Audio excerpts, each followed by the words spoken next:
Nadhani tunakubaliana kwamba matatizo katika jamii ni fursa, na kila mmoja anafahamu hilo kwamba matatizo yote ambayo tunakumbana nayo yanafanyika kuwa fursa kama utafanyia kazi na kuyafanikisha. Lakini matatizo yanakuwa ni fursa pale tu ambapo matatizo hayo umeyatengeneza wewe mwenyewe. Mtu mwingine akitengeneza tatizo likaja kwako, hilo sio fursa, kwa sababu tatizo la mtu mwingine linapotatuliwa, anayefaidika ni huyo mtu mwingine. Lakini tatizo ukilitengeneza wewe alafu likatatuliwa, linakuwa ni fursa kwako mwenyewe. Kwa hiyo tunataka kufundisha jamii ni kwamba kama kuna mipango umeipanga ya kutaka kufanikisha kwa kipindi fulani, ndani ya mwaka mmoja, ndani ya miaka miwili au miezi 6, mipango hiyo ili ifanikiwe, hakikisha unaibadilisha kuwa matatizo wewe mwenyewe. Kwa hiyo ukitaka kufanikisha jambo zuri lolote ambalo umelipanga, ninashauri kwamba badilisha mpango ule kuwa changamoto au kuwa tatizo, ili ikufanyie kitu kinaitwa irritation, ikusisimue, ikulazimishe kufanya. Lakini ukipanga mpango alafu kauacha katika hali ya kawaida, hakuna mpango unatimia. Kwa hiyo ukitaka kufanikisha mpango wako wote ule wa kifedha, wa kijamii, kwa aina yoyote ambayo umepanga, ni vizuri ujifunze kubadilisha mpango kuwa changamoto au kuwa tatizo. Inaweza kukusaidia sana kuweza kufanikisha, badala ya kuacha na kuishi kawaida, na yenyewe inakuwa kawaida. Kwa hiyo ninashauri kwamba mtu yoyote ambaye kwa mwaka huu amepanga mipango yake, ninashauri ajaribu kuona namna ambayo ile mipango anaibadilisha kwenda kuwa matatizo, ili yamuirritate, ili yaweze kumpatia nguvu ya kuweza kutenda. Labda tu nitoe mfano mmoja ambao ulitokea kwangu binafsi zamani sana. Nilipokuwa darasa la 6 mwaka 1996, nilikuwa ninahitaji kununua kamera. Ilikuwa ni lengo langu kununua kamera, lakini sikuwa na fedha ya kuweza kununua kamera, na wala sikuwa na namna nyingine ya kupata. Lakini kulikuwa na mtu ambaye alikuwa amepewa kamera za zamani inaitwa Yashica, na zawadi alipewa na mzungu zawadi. Kwa hiyo akawa nayo anaiuza. Mimi fedha sina. Wakati huo nilikuwa nina baisikeli iliyokwenda nisaidia kwenda shule, naitumia ile baisikeli kwenda nayo shuleni.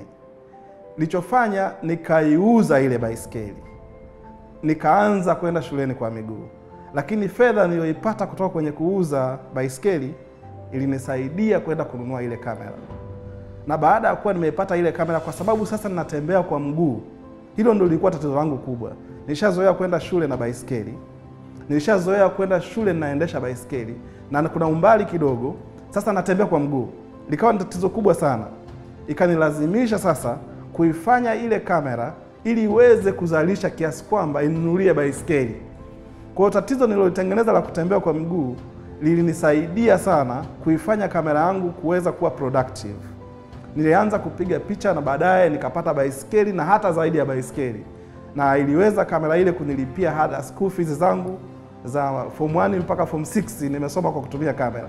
Kwa hiyo ninachokiamini ni kwamba wakati ule ninatengeneza ile tatizo la kutembea kwa miguu, mtu mwingine asingeweza kufanya hivyo. Unawaza unanunua kitu cha kubeba mgongoni au kifuani, alafu unaanza kutembea kwa mguu. Lakini mimi niliamini ukitengeneza tatizo alafu likaja kutatuliwa, litakusaidia wewe mwenyewe kufanikiwa. Kwa hiyo matatizo yote ambayo yametengenezwa na wewe mwenyewe huwa ni kwa manufaa yako. Lakini matatizo ambayo yametengenezwa na jamii huwa yanachukua hata kile kidogo ulicho nacho. Kwa mfano, anakuja mtu amekwenda aba ameandaa sherehe au harusi, anakuletea kadi ya mchango. Ni tatizo ambalo ametengeneza yeye. Kweli utamchangia, lakini kwako inaondoka. Yeye anafanikisha harusi yake. Ni moja ya matatizo ambayo huwa yanatengenezwa na watu au jamii. Lakini tatizo ukilitengeneza wewe, kama yeye aliyetengeneza harusi, yeye aliye tatizo ameitengeneza mwenyewe. Kwa hiyo mwisho wa siku yeye ndo anayefanikisha. Kwa hiyo ni uthibitisho tu kwamba tatizo ukilitengeneza wewe linakufaidisha zaidi kuliko ambavyo wakitengeneza mtu mwingine.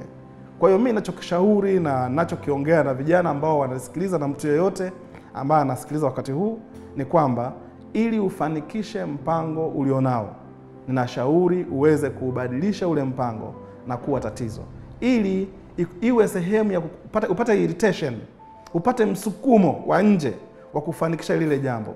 Mpango wote ukiuacha bila kuubadilisha kuwa tatizo inakuwa kawaida. Ukiandika mipango kwenye notebook au kwenye diary, ukaenda ukatunza, haiwezi kufanikiwa. Kama wewe una taasisi, na shauri uandike mipango, lakini pia ushare kwa watu ambao wanaweza kukuirritate, wanaweza kukufuatilia, wakakulazimisha kutekeleza. Kwa mfano, kama una taasisi hata ndogo kiasi gani, tengeneza vijana ambao wanaweza kuwa ni board, uwe na wakurugenzi wa kukusimamia juu. Watu wengi wanashindwa kufanya vizuri hata wanapokuwa wadogo kwenye biashara kwa sababu hawana mtu wa kuhakikisha kwamba anafuatilia kwa kina kwamba ulichokisema kinatimia. Usipokuwa na msimamizi, usipokuwa na mtu wa kuirritate kwa mipango yako, hakuna mpango utakamilika. Ukiweka mpango kichwani kwako peke yake, utabaki kichwani kwako. Lakini ukiweka mpango mbele ya watu ambao wanaweza kuleta msukumo wa kusaidia, inakusaidia. Mfano mwingine ni kwamba ukiweza kutengeneza mpango ambao utaweza kuwasababisha watu wengine waununue, they buy in. Yaani ukatengeneza tatizo likasababisha watu wengine wakufanyie kitu, wewe uliyetengeneza tatizo ndio unayefanikiwa. Kwa hiyo mafanikio yote tunayoyaona maishani kwangu binafsi imekuwa hivyo. Mafanikio yote nilionayo ni mafanikio ambayo yanatokana na matatizo ambayo nimeyatengeneza. Nichukulie mfano mwingine, nilivyokuwa niko chuo kikuu mwaka wa pili nikisoma sheria, nilianzisha taasisi ya kusaidia watoto. Niko chuo kikuu mwaka wa pili. Lakini tatizo ambalo lilisababisha mpaka nifanye hivyo ni kwamba familia niliyokuwa nimetokea mimi ilikuwa ni kwamba ni ngumu sana, na maisha ambayo ni tuseme ni ya umaskini. Kwa hiyo na ni kijijini sana. Kwa hiyo sikutaka kumaliza chuo kikuu alafu nirudi kule kijijini. Ningepoteza kila kitu ambacho nilikuwa nakifikiria kwamba ningeweza kukifanya. Kwa sababu ya setup ya mazingira, kwa sababu ya namna jamii ilivyo, nilikuwa nawaza kwamba hili ni tatizo kubwa sana. Kama nitakuwa nimeliacha nikaendelea nalo, linaweza kuniharibia mpango yangu ya maisha yangu yaliyofuata. Kwa hiyo nikawaza nifanye nini, nitengeneze tatizo gani ili kwamba nikimaliza chuo kikuu mimi nisirudi kule kijijini. Kwa sababu kama nikusubiri mifumo ya kawaida ya ajira, ilikuwa ingechukua muda mrefu sana na ni lazima ningerudi kijijini. Kwa hiyo nilichokifanya, nikaanzisha nikiwa mwaka wa pili chuo kikuu taasisi ya kutetea haki za watoto. Na hapo ni mwanafunzi, niko chuo kikuu mwaka wa pili na natumia mikopo kusoma. Sasa ninaanzisha taasisi. Ilikuwa tatizo kubwa sana nimetengeneza. Fedha ya kuendesha naitoa wapi? Hata sikuwa naelewa. Lakini kwa ugumu wote uliokuwepo na kwa ile fedha kidogo niliyokuwa napata kwenye boom, hiyo ndio nilikuwa naitumia kuweza kuendesha ile taasisi kidogo. Kwa hiyo nikipata fedha kidogo, mimi najinyima na kwenda nachukua na wenzangu, tunakwenda kutembelea vituo vya watoto yatima ambao vina matatizo, tunawasaidia. Tumefanya hivyo miaka nenda miaka rudi mpaka nimeweza chuo kikuu degree yangu nikiwa nafanya hivyo. Baada ya kuwa nimemaliza, nikawa nimeshasaidia vituo vingi sana vya watoto yatima. Nikakosa ada baadaye ya kuendelea na masomo yangu ya juu, advanced diploma. Tatizo lile ambalo nilikuwa nimelitengeneza mwanzoni, wale watoto ambao nilikuwa nimewasaidia, kuna mtu alikuwa ameguswa. Baada ya kusikia kwamba mimi nimeshindwa kuendelea chuo kikuu, yeye alichukua jukumu la kunilipia ada na kunisomesha elimu yangu ya juu zaidi ya degree ya kwanza. Kwa hiyo tatizo ambalo nalifanya sasa hivi nalitengeneza linaweza kuwa ndo sehemu mojawapo ya kuweza kupigisha hatua moja kwenda hatua nyingine. Kwa hiyo ushauri wangu kwa watu ambao wanasikiliza, kwa vijana, wajasiriamali, wafanyabiashara, au ni mtu ambaye ana malengo yake yoyote yale, ninashauri kwamba ukitengeneza mpango wowote, usiuache kawaida. Ubadilishe huo mpango kuwa sehemu ya changamoto, uweke aina fulani ya tatizo ili kuwe na msukumo wa kukufanya uweze kufanikisha mpango wako. Vinginevyo mpango ule utabaki kuwa ni kawaida, na kawaida huwa haitokei. Lakini tatizo mtu yoyote yule huwa anapenda kuondokana nalo. Kwa hiyo lakini kwa sababu umetengeneza wewe, tatizo lile litaondoka kwako. Vinginevyo kila rasilimali ya fedha unayoipata huwa inaondoka, inachukuliwa na matatizo ya watu waliokuzunguka. Unaweza ukasikia mtu anasema ntuma na kutolea, lakini ni kwa sababu akikwambia hivyo ujue ametengeneza tatizo. Pengine yuko saluni tayari anataka kusuka, au mwingine amepata tatizo barabarani, ametengeneza tatizo la kwake, amekamatwa labda na makosa ya barabarani, lakini anatafuta ni nani nimrushie hili tatizo ili aweze kulisolve. Kwa hiyo anaweza kufikiria watu ambao wamemzunguka karibu, anamrushia tatizo lile mtu mwingine, anakupigia simu, anakwambia bwana, nimekosea, nimekamatwa na traffic, nimekosea barabarani, nadaiwa shilingi 30,000. Kwa hiyo wewe, kwa sababu fedha unayo na hauna tatizo ambalo linakusibu ambalo lingeweza kuichukua hiyo 30,000, na mwenzio ametengeneza tayari tatizo kule barabarani, basi 30,000 yako ile itaenda kutatua tatizo lake, kwako itaondoka. Ndiyo maana watu wengi sana tunaishi kutatua matatizo ya watu, na mwisho wa siku kipato chochote tunachokipata, hata kama ni kidogo kiasi gani, kinaishia kwenda kutatua matatizo yao. Na tunaishi mwaka wa kwanza mpaka miaka yote ambao wamebarikiwa kuishi duniani bila mafanikio. Utafika miaka 70, utafika miaka 100, hujafanikisha. Sio kwamba ulikuwa hupati, lakini hukuwa na mipango ambayo umeifanya kuwa tatizo la msingi ambalo linaweza kubadilishwa na kufanywa manufaa kama itakuwa solved. Lakini shida kubwa sana ni kwamba tunaishi na kusikiliza nani ana tatizo, kwenye simu yangu kuna nani anaomba fedha, jamii yangu kuna shida gani ambayo inaizunguka, ili mimi niweze kusaidia. Na msaada ni mzuri sana kama unatoka kwenye excess, kama unatoka kwenye ziada. Lakini kama unachukua principle, msaada unachukua fedha yako ile ambayo ndo umeidhamiria kufanya kitu ambacho pengine hata ukijui, kwa sababu tatizo linalo hata ulijui, basi itaondoka, itakwenda kwa mtu mwingine, na yule mtu mwingine atafanikisha.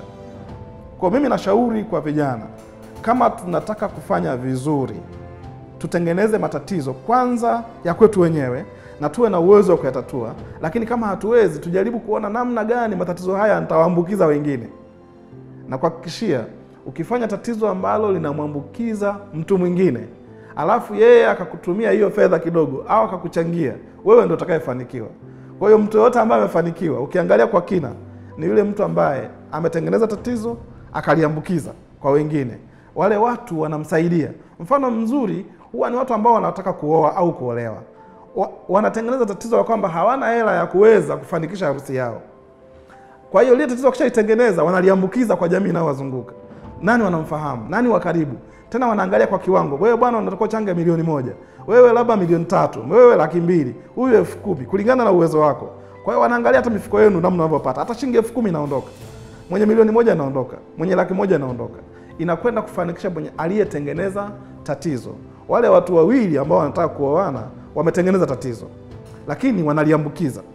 Kwa kuliambukiza kule, watu wanasubscribe, wanataka kujoin, wanakuja pale, wanachangia. Mwisho wa siku harusi yao inafanikiwa, mambo yao yanafanikiwa, na tendo lile linafanikiwa. Ni vile vile unapotaka kufanya mipango yako ya kiuchumi, tengeneza tatizo la namna hiyo ambalo lina upande wa uchumi, liambukize kwa jamii inayokuzunguka.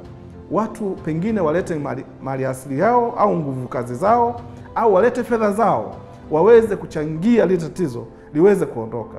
Huwa naamini kwenye kitu kinaitwa power of many, nguvu ya watu wengi.